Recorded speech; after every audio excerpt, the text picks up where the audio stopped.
Frères et sœurs, chers amis, si le mois d'octobre est le mois du rosaire, un mois de prière à Marie, nous mettant à l'école de son Fils Jésus, octobre, c'est le mois également de la mission, comme nous le rappelle si bien l'édito du dernier bulletin. Octobre, le mois du rosaire, le mois de la mission. Tout cela ne s'oppose pas, bien le contraire.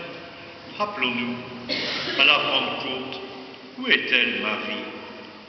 Marie est là, au milieu des apôtres en prière, dans l'attente avec eux de l'Esprit Saint, qui vient envoyer les 11 apôtres proclamer l'évangile de l'amour au monde entier, aller enseigner toutes les nations, baptisez-les au nom du Père et du Fils et du Saint-Esprit. Et également, il nous arrive de temps à autre de chanter Marie, la première en chemin. La chanter ainsi, c'est chanter Marie, la première missionnaire. N'est-elle pas partie rejoindre en ce temps-là sa cousine Élisabeth et partageant avec elle ce qui leur arrive? Donc rien. Rien ne s'oppose quand on dit que octobre, c'est le mois du rosaire et celui de la mission. Alors, ce mois-ci, nous sommes servis.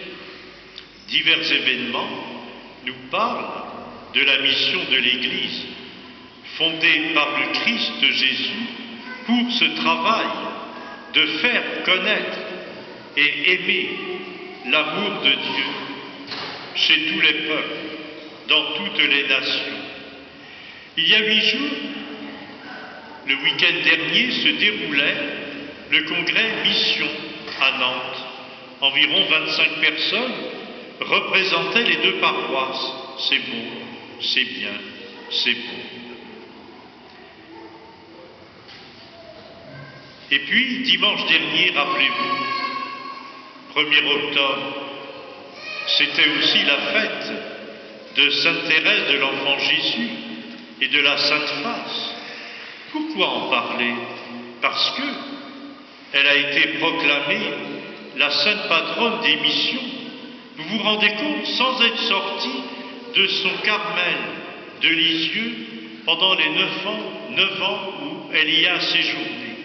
Et puis ce prolongement de sa fête s'est vécu hier soir, dont les pétales de rose qui sont là dans les corbeilles nous le rappellent.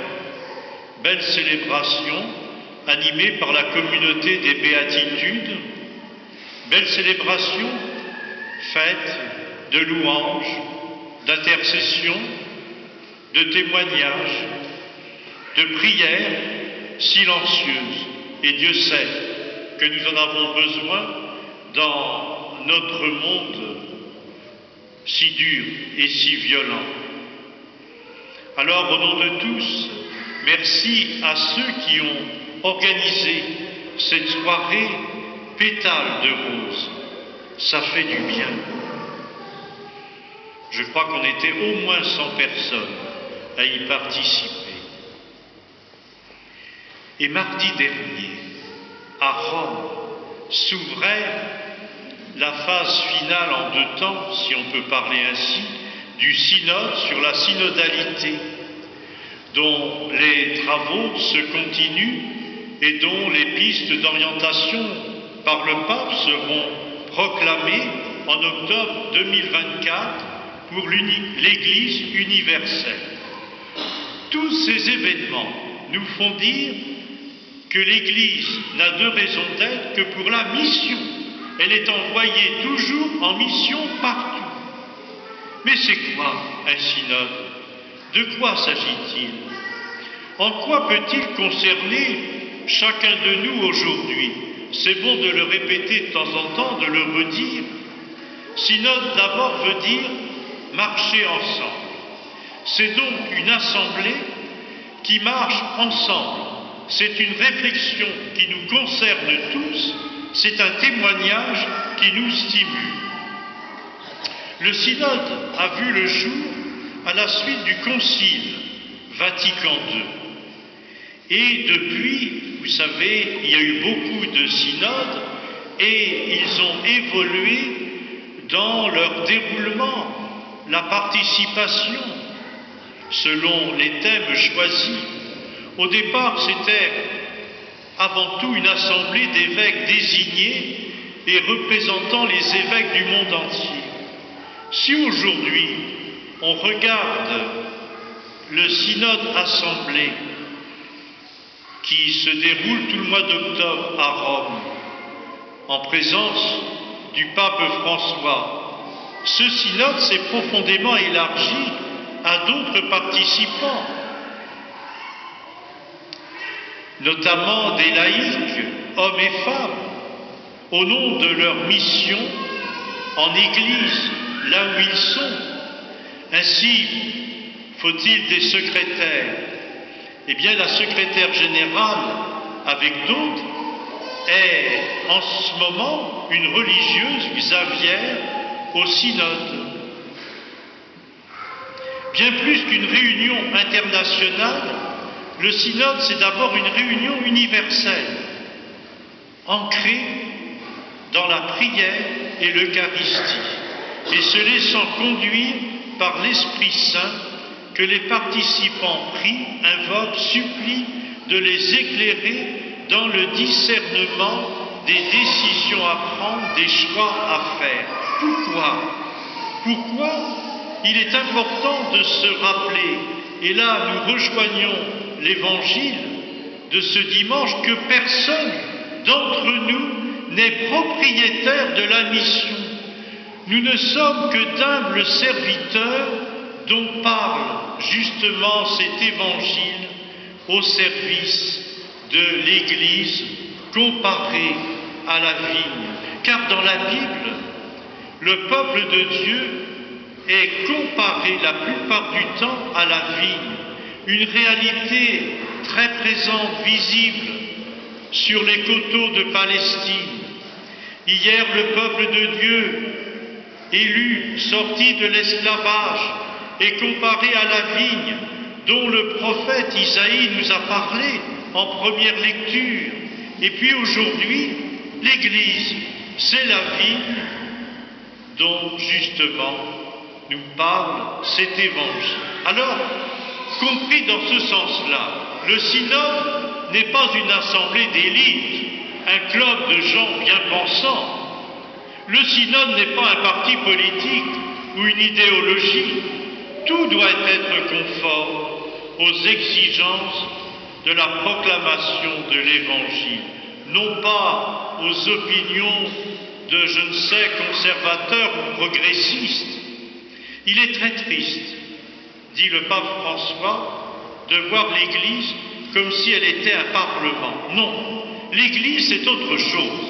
L'Église, frères et sœurs, chers amis, c'est la communauté d'hommes et de femmes qui croient et annoncent Jésus-Christ. Ainsi, encore une fois, le synode nous concerne tous.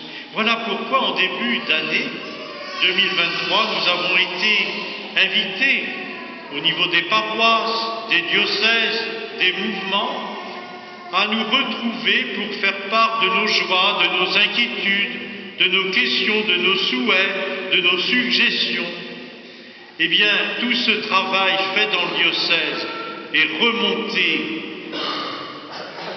au niveau de la conférence épiscopale en France, c'est remonté au niveau de l'Europe. Cela s'est fait sur chaque continent, et aujourd'hui, eh bien, tout ce travail se poursuit à Rome dans ce que nous pouvons appeler le synode, une rencontre intercontinentale où le pape y est présent, bien sûr, et en tant qu'évêque de Rome, pour écouter, accueillir, recueillir tout ce qui est dit, suggéré.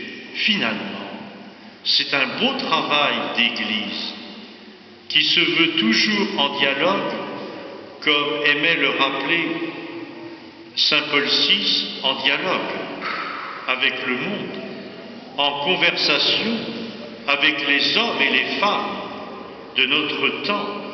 Voilà, ce travail très riche qui peut et qui pourra nous bousculer, nous déstabiliser, mais c'est normal si c'est pour mieux nourrir notre foi et surtout consolider notre attachement à la personne de Jésus. Puisque tout baptisé est appelé à prendre sa place en Église, là où nous vivons, eh bien faisons entendre la voix du Christ à l'humanité entière. Et frères et sœurs, et moi le premier avec vous, c'est une tâche pas facile. Faisons bénéficier notre entourage, en famille, au travail, dans les loisirs, de la joie de Jésus qui nous habite, ce pourquoi nous sommes là ce matin. Alors pour cela, imitons les saintes et les saints de Dieu, ces amis de Dieu que nous fêtons ce mois-ci. C'est impressionnant, j'ai pris plaisir et je prends plaisir à vous les énumérer. Thérèse de Lisieux, le 1er octobre. François d'Assise, le 4 octobre. Sainte Faustine de Kowalska à Czestochowa, elle est l'apôtre de la miséricorde divine.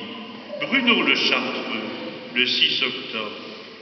Hier, Notre-Dame du Rosaire, 7 octobre. Mercredi, 11 octobre, Saint Jean 23, qui a ouvert les fenêtres de l'Église, comme il le disait. Thérèse d'Avila, le 15 octobre. Sainte Marguerite Marie Alacoque, le 16 octobre, avec la dévotion au Sacré-Cœur. Saint Ignace d'Antioche, martyr, à la fin du 1er siècle, le 17 octobre. Et puis le 18 octobre, nous fêterons Saint Luc, qui est passé de médecin des cœurs, de médecin des corps au médecin des cœurs, proche collaborateur de l'apôtre Paul, celui qui a écrit le 3e évangile et les actes des apôtres, les premiers temps de la vie de l'Église. Saint Jean-Paul II, le dimanche 22 octobre. Saint Simon et Jude, 2 des 12 apôtres, le 28 octobre. Je m'arrête là. Il y aura le 1er novembre, la fête de la Toussaint de tous ceux qui n'ont pas leur nom sur les calendriers et que nous fêterons. Qu'ils aient leur nom sur les calendriers ou qu'ils ne l'aient pas, peu importe, ils ont en commun une vie tournée vers le Christ Jésus, dans une vie tournée vers les autres, dans l'annonce de l'Évangile et le service de la charité.